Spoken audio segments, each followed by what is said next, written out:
অনেকদিন ধরে দেখছি শান্তিনিকেতনের ভিডিওগুলো খুব ভাইরাল হচ্ছে, কিন্তু কেউ বলছেই না যে শান্তিনিকেতন কিভাবে ঘোরা যেতে পারে। আরে দাঁড়াও, গল্পটা তোমাদেরকে প্রথম থেকে বলি, চলো শুরু করা যাক। তো ঘড়ির কাটা এখন বাজে হচ্ছে 3:30, আমি ঘর থেকে বেরিয়ে যাচ্ছি।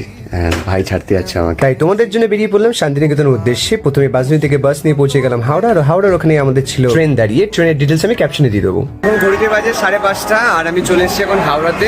আমাদের ট্রেন দাঁড়িয়ে আছে D2। আমি ট্রেনের ডিটেলস এখানে দিয়ে দেবো, কত টাকা ফেয়ার সেটাও দিয়ে দিচ্ছি। এখন থেকে রওনা হবো, আমাদের 6:05 ট্রেন।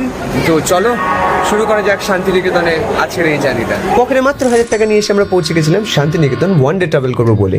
আর প্রথমে নেমে আমরা একজন টোটো ভাইকে বুক করে নিয়েছিলাম, যার নাম্বার তোমরা একদম ভিডিওর এন্ডে পাবে। চলো প্রথম স্পটে ঘুরে দেখাই। প্রথম স্পট ছিল আমাদের কঙ্কানীতলা। এটা কিন্তু one of the famous spot in Bolpur, যেখানে বলা হয় মায়ের শক্তিপীঠ রয়েছে, তাই অবশ্যই দিনটা শুরু করতে পারো মায়ের নামে পুজো। তারপর আমি ব্রেকফাস্ট সেরে নিলাম কোবাই নদীর ধারে হাওয়া খেতে খেতে, যেটা ছিল আমাদের সেকেন্ড নম্বর স্পট। এন্ড আমাদের থার্ড নম্বর স্পট ছিল হচ্ছে বল্লভপুর ওয়াইল্ড লাইফ সেঞ্চুরি, যেখানে কিন্তু ঢুকতে কোনো টাকা লাগে না, কিন্তু তোমাদের দেখাতে হবে অরিজিনাল ডকুমেন্ট। তারপরে আমরা পৌঁছে গেছিলাম হচ্ছে বিশ্বভারতীর ভিতরে, যেখানে কি দেখতে পেলাম রবীন্দ্রনাথের কিছু প্রিয় জায়গা, যেখানে বসে কবি নিজে গান বা কবিতা লিখেছেন। তার সাথে সাথে দেখতে পেলাম বাউল সঙ্গীত চলছে, তাই নিজেকে আর আটকাতে পারলাম না। গান গাইতে গাইতে আর খেতে খেতে পৌঁছে গেলাম রবীন্দ্র ভবনের দিকে, যেখানে 100 টাকা টিকিট কেটে আমরা ভিতরে ঢুকে দেখতে পেলাম রবীন্দ্রনাথের ইউজ করা অনেক কিছু জিনিস, শুধু নোবেলটা বাদ দিয়ে।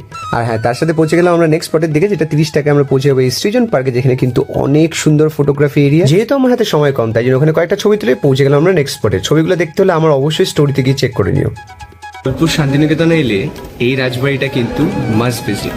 এখানে কিন্তু ছবি তুলতে দেয়, তাহলে আসলে অ্যাস্থেটিক ছবি তো উঠবেই, তাহলে অবশ্যই এই জায়গাটা কিন্তু আসতে ভুলো না। হ্যাঁ, তোমাদের মনের কথা শুনে নিয়েছি, তাই জন্য এই রেকমেন্ডেশনটা এখানে রেখে দিলাম। বনমতি রেস্টুরেন্টে গেলে তোমরা 190 রুপিসের একটা এরকম গোটা থালি পাবে, যেটা কাঁসার থালায় সার্ভ করা হবে। Last but not the least, আমাদের সোনাঝুরি হাট, যেখানে নাচ গান কেনাকাটি করে আমরা পৌঁছে গেলাম আমাদের দাদার সাথে স্টেশনের দিকে। দাদার নাম্বার ক্যাপশনে রইলো।